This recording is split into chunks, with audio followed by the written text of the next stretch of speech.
project is gonna be lit if you're working with a thicker solid material like wood or triplex. That kind of base will give you a sturdy build and premium finish right out of the gate. But today, I'm going in totally different direction. I'm making a small version with nothing but paper. It's lighter, easier to handle, and perfect if you're crafting at home without heavy tools. Also can still look stunning too. Let's dive in! Now, the very first step, as always, is folding along all the scoring lines. And here's the catch. There are a lot of scoring lines on this one. Every little crease you see needs to be flipped back and forth so it stays bent. Take your time with it, because this project is definitely more complicated than the others we've done before. Don't worry though, we're going to go through it step by step together. What we're making is a lantern hexagon shape with 6 facets, and when it's finished, it looks absolutely amazing. So, even if it feels overwhelming at first, just remember that the result is worth every fold. You'll notice that we actually have 2 identical pieces to work with. Each of those pieces has more than 20 folds on it, which is kind of wild when you think about it. Double 20 more folds might sound intimidating. But trust me, it's just a matter of patience. Don't rush it. Get into a rhythm, fold, crease, repeat. It's super satisfying once you get the hang of it. Now we're already halfway through. This part right here with the smaller cuts can be a bit tricky, but take your time with it. Once you've done that, you'll really see the structure forming. So stay with me, we're just warming up here. Don't forget we still have the duplicate to work with as well. That second piece is going to mirror everything we've done, and when the two finally connect, that's when the real magic happens. Okay, you can whine a little, but don't stop now. We're not even done with the appetizer yet. The 20 plus folds you just did? Yep, you're going to repeat that whole process again on this piece right here. Fold carefully and make sure you don't miss a single crease, because if one is left unfolded, you will have to struggle to fold it in the middle of the process, and we don't want that. Now, quick disclaimer. This piece has a thin surface and a lot of small decorative details, so you'll want to slow down and be extra gentle. The last thing we want is for the paper to tear, wrinkle, or get that crushed look. Patience is your best friend here. Smooth out each fold, take a second glance, and if something feels off, refold it before moving forward. I know it feels like a lot right now, but trust me, every step you take here is building towards that really cool final reveal. If you rush, you might miss those little details that really make this piece stand out. So breathe, steady your hands, and let the process guide you. By the time you're done, you'll be glad you took the extra care to make every crease sharp and clean. It will be very helpful for the connecting process too.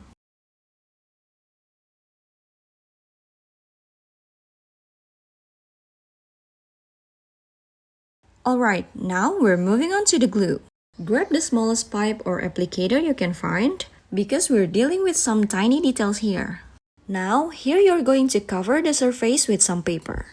You've got options: wax paper, plastic, or honestly, you can get creative and pick something that fits your style.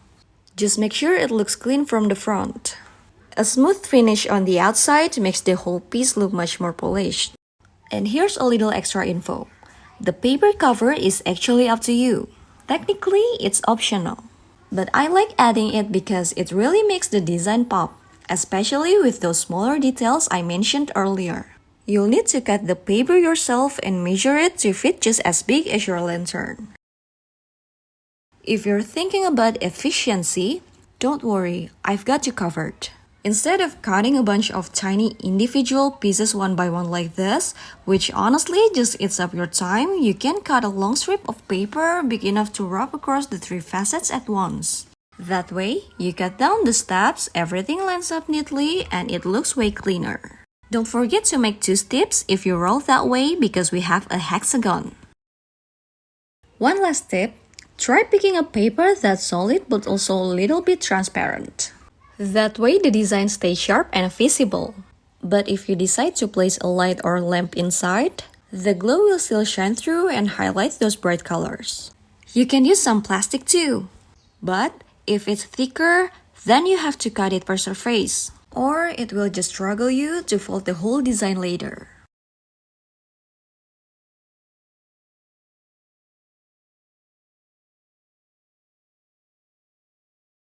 And don't forget about the smaller surface on the top. The same rule applies here. There's no exact template or fixed measurement, so you'll have to trust your eye and adjust as you go. Think of it more like freestyle work. Just measure against what you already have, trim a little if needed, and make it fit naturally into the design. Now, when you're covering it, pick a paper that matches the vibe of your main piece. It could be solid, patterned, or even slightly transparent, so light gets shine through if you're planning to add a lamp later. Consistency is key. When the top blends in with the rest, the whole project feels intentional.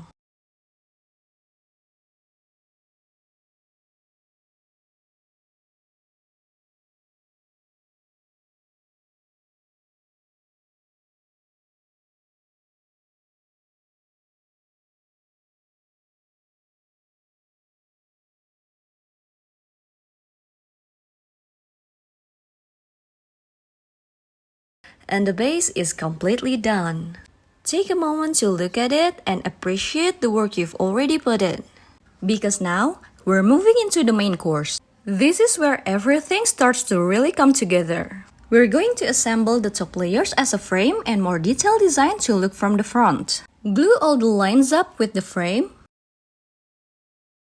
Carefully place the orange layer right on top of the base. Don't rush it. Let the edges sit and make sure it's aligned before you fully commit to press it gently. This frame is what's going to lock the design in and give it that clean, finished outline. Now, even though we serve all our design with a specific size and color, here's the fun part. You're not actually locked into those choices. You can go bold and switch things up however you like. Want to make a miniature version for a desk ornament? Go for it! Want to go jumbo so it becomes more of a centerpiece? That works too! You can even mix colors that technically don't match on paper but create a playful, vibrant look in real life. That's really the heart of crafting. It's customizable and no two versions ever look the same. And here's a little pro tip. Every time you add a new piece, take a step back and look at the whole project. Sometimes what feels like a tiny adjustment up close makes a huge difference when you view it from a bit of distance.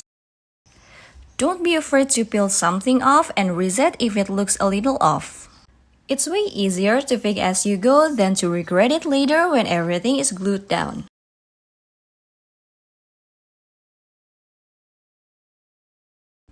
This part is basically the exact same process as the other side we did earlier. All the steps with gluing and attaching the frame are totally the same. Yes, it feels like a lot of steps, but really you're just repeating the process twice.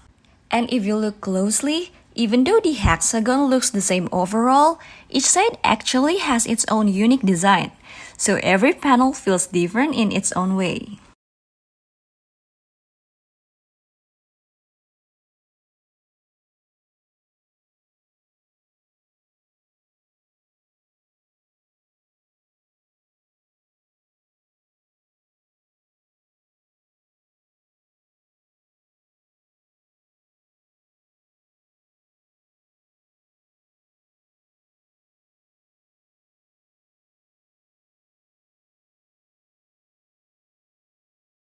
And you are done with the fairy base. You'll notice there's a little flap here. That's going to act as the connector between the two sections. Spread a thin even layer of glue on that flap. After that, press down right where the glue is with something solid, maybe a ruler or the back of a crafting tool.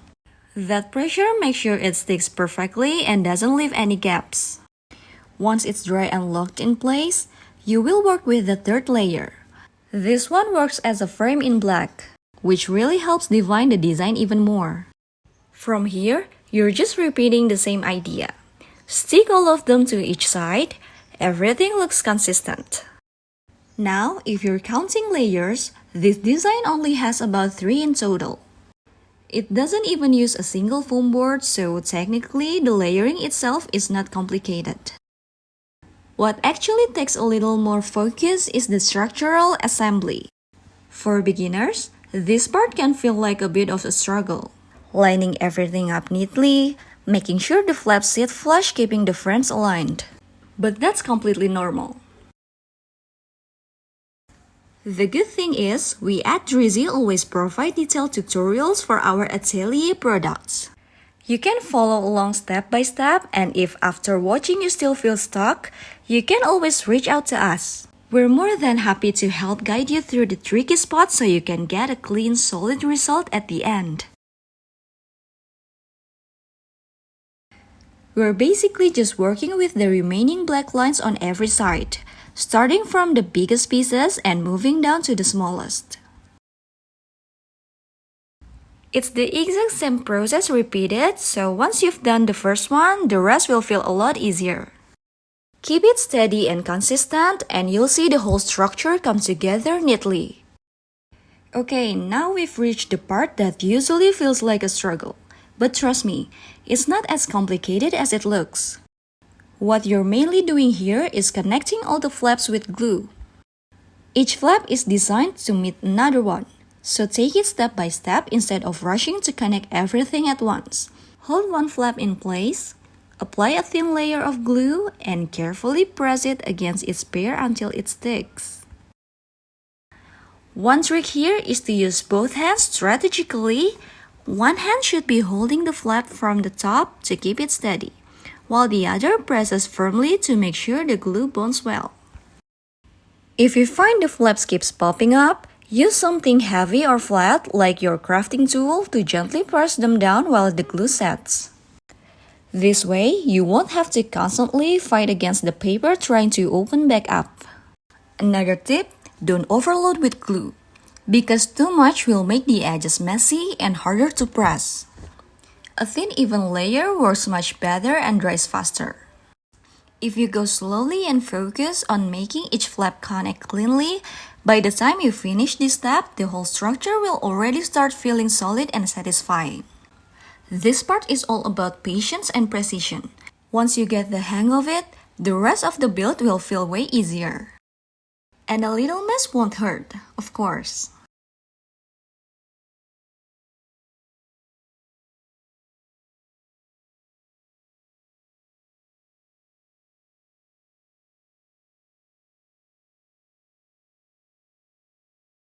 You'll get these little round pieces that almost look like glasses.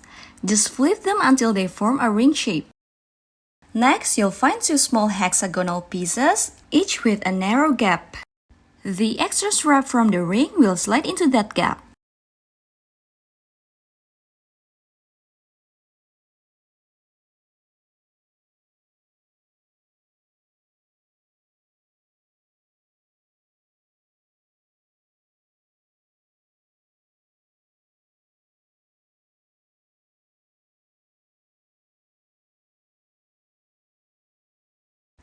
Open it slightly, add a bit of glue to the bottom, and then secure it in place. This part will attach neatly to the top of the lantern. Make sure the hexagonal pieces are lined up properly so the structure looks clean and even.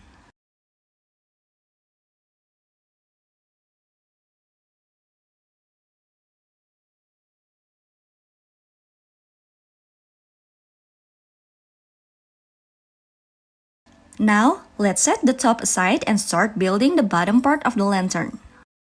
This section is really important because it's what's going to hold your little lamp in place.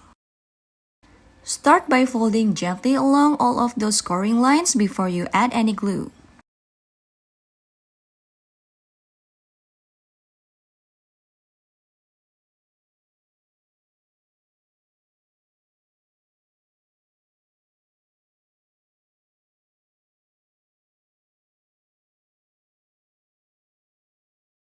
Once you've got all the folds nice and crisp, begin attaching the flaps one by one. You don't need to rush this. Just add a thin layer of glue on the flap, connect it with the piece next to it. Hold it for a few seconds so it bonds properly. A little tip, use a small tool like the edge of a ruler or even a pen cap to press on the inside of the flap. That way, you don't have to stick your fingers deep into the lantern and you won't get your design crumbly.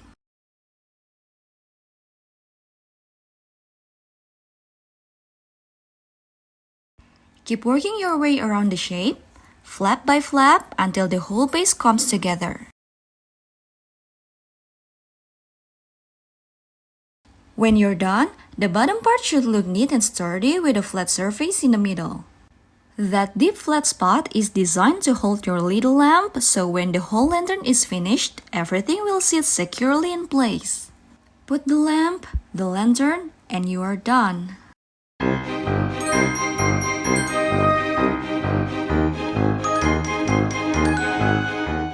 So here's the finished piece, and I place a small plastic candle inside to bring it to life. Every cut and detail suddenly pops and creating this cozy and almost magical vibe. And remember, you don't have to stick with the size or material that I used here. Go bigger, go bolder, switch to wood, acrylic, or even materials if you're feeling adventurous. The design will adapt to whatever you choose. Find more designs like this only in Drizzy and share them with our community. Bye!